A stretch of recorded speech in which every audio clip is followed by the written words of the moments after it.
the way I feel towards the Laver Cup is it's very Roger Federer. It's that kind of all the brand sponsors are deluxe, everything looks the part, everything's well thought out. I think the fact that they have a distinctive coloured court, the colours of the two teams, I think it has a cool feel to it. And overall, my feeling is I think what we always obsessed about early on was how much does this matter? Do the players really care and all of that? And I think that's a legitimate question, but I feel like now actually, especially in a Grand Slam year and an Olympic year where everyone looks so frazzled mentally and physically, I actually think having an event where yes they care loads, but they don't have the same kind of existential angst that they do at a Grand Slam or even at Olympics, it felt like this year, it's maybe not such a bad thing at this point. They actually looked like they were kind of enjoying themselves a lot of the time, and that yes, they're fully into it if they lose during the match, but you don't get that same. If I don't think any of the players, of course, they're going to be really disappointed, the Team World guys, they didn't win, but I don't think it's going to haunt them for days, weeks, months. But maybe that's okay. I don't know. I just don't know if there's space in tennis right now, given the demands that the Grand Slams and, like I said, the Olympics this year puts on them. I don't know if there's space to have another, if this was like a Ryder Cup right now, the tension and to go straight from a Grand Slam to that, I'm just not sure. I'm not sure a lot of the players could cope. There's so much pressure on them anyway.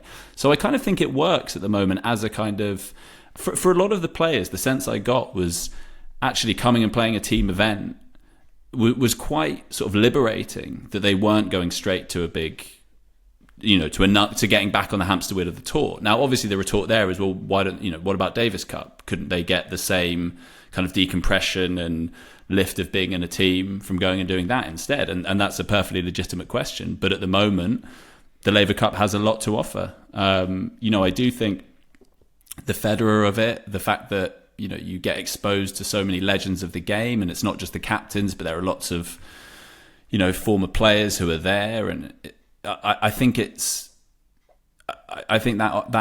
is a big draw for the players. Plus, and this is another thing Ruud said, he was like, you actually get to talk, because you're playing with rather than against these guys, you actually get to talk to them properly in a way that it's not just the small talk. He said, normally at tournaments, you see these players, but you barely talk to them. And if you do, it's kind of like, small talk of what's your next event, etc.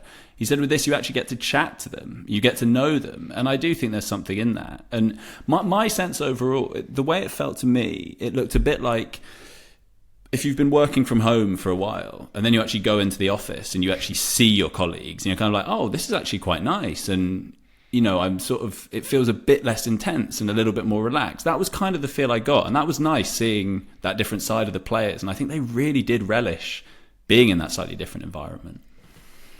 That's a really interesting take, because so often we end up dwelling on the mattering of it all. And that's kind of, that is partly us, but that's partly the rhetoric that comes out of the Laver Cup organisers themselves, right? That are really trying to make something happen in terms of this being a significant, meaningful event in the tennis world. And actually, there was some quotes coming out from Tony Godsick of Team 8, Roger Federer's agent, obviously heavily involved with the Laver Cup, as is Roger Federer, before the tournament or on the first day of the tournament, which kind of, David, suggested a little bit of a row back on that, which we were all very pleased to see. There was just a slight shift in language about where they want the event to sit in the tennis world. But then there were some quotes that came out in an article yesterday on the Laver Cup website, which were very much a return to what we've seen before of, we want this to grow into what the Ryder Cup is, and some what I thought were quite disappointing quotes about any intentions to include women one day. The quote from Tony Godsick kind of said, we're going to optimise it for men and then we'll think about women. But yeah, so we kind of ended up in the same places where we started, but there were we were all quite pleased, weren't we, to see those quotes a few days ago, which did suggest that shift, David. Yeah, that's the thing. It was in an announcement to say that there was an extension of 5 years to the ATP collaboration that they had, that it would be sanctioned by them. Great. And actually, the words that were used by both Tony Godsick and the CEO Steve Zack, I think, and the ATP's head, Andrea Gaudenzi, was talking about the history of the sport and a way to engage players from the past and celebrate the history. The fact that it's named after Rod Laver, the fact that he's there, and the fact that it was in Berlin and they'd got Boris Becker and Steffi Graf was there and Michael Stick apparently, and then talking about the next captains that are coming in Yannick Noah and Andre Agassi, and both of them were there and they were interviewed. I do like all that, and I like the fact that the tone of it wasn't, and you better take us seriously because we're the most important event and we're going to be the Ryder Cup of Tennis, which I just think is completely unrealistic, and that wasn't in that release, and I was really pleased about that because I actually really enjoyed Laver Cup. I enjoyed the whole 3 days of it all, partly I think because I've sort of realised where I sit on it all, and it feels like the event is there. That's the level that it's at now, more or less. It's a brilliantly run event. It's absolutely packed out, more than 10,000 every single day. Great fun, great tennis actually, some really good matches. I just enjoyed watching the tennis, and I took the decision, because it was offered on the Discovery app, to watch it without commentary, and that's nothing against the commentators who are excellent commentators on that event, and particularly, I mean, on Eurosport they actually added Joe Jury and Simon Reed and Arvin Palmer and Chris Bradnam, all of whom I enjoy listening to, and the World Feed, the kind of one they put out from within, they're all very established commentators, but I enjoy just not having kind of the when it's the World Feed, you inevitably get the tournament's verdict on it all, and kind of like the sell. And I don't want the sell. I just want to watch it, and I want to listen to those conversations between those team members because they're fascinating, and we really did discover stuff about them.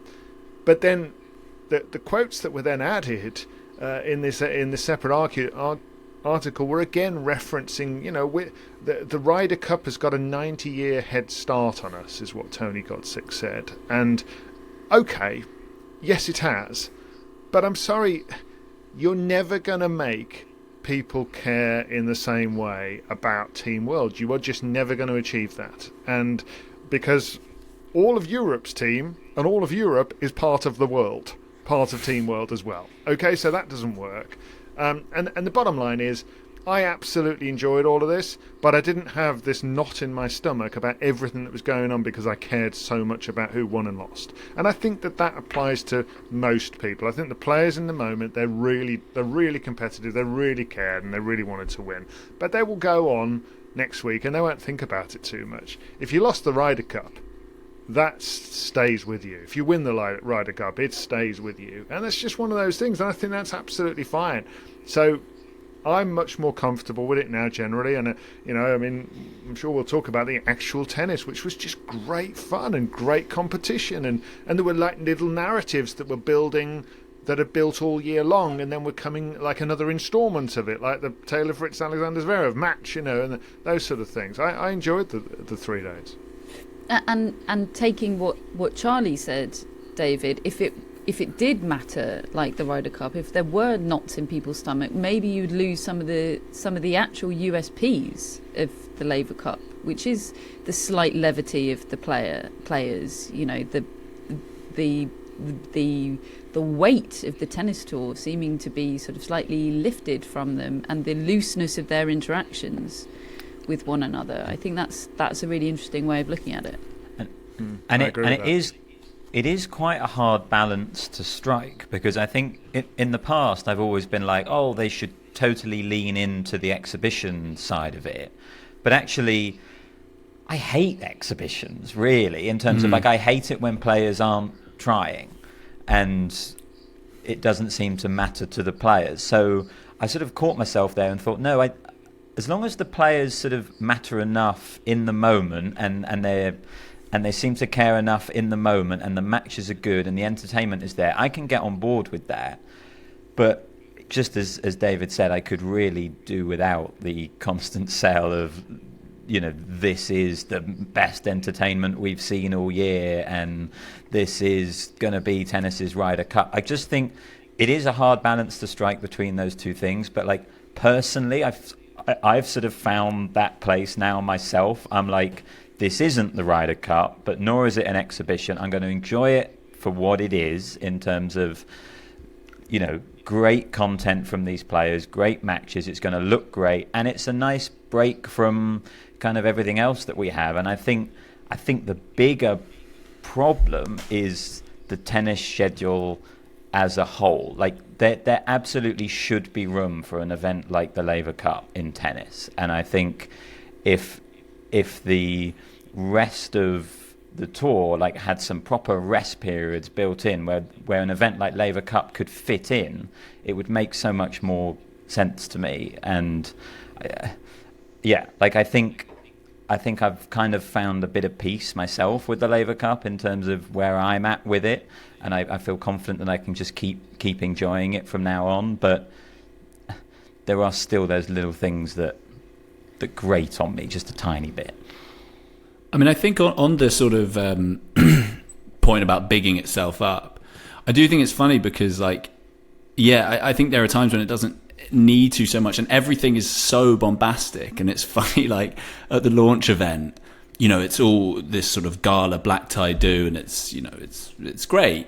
But they everything's so hyped. So all the players and captains and vice captains come onto the stage and they all get introduced, giving it the big un. And, that's fine if it's Federer and Nadal. When it's like Alejandro Tabilo and it's like, woohoo. And then the funniest moment I found was everyone comes onto a song and Thomas Enqvist, the most reserved guy, comes on to I Love Rock and Roll. And it just seemed, it was so incongruous. But because the whole thing is so just it's this sort of so bombastic, the whole thing.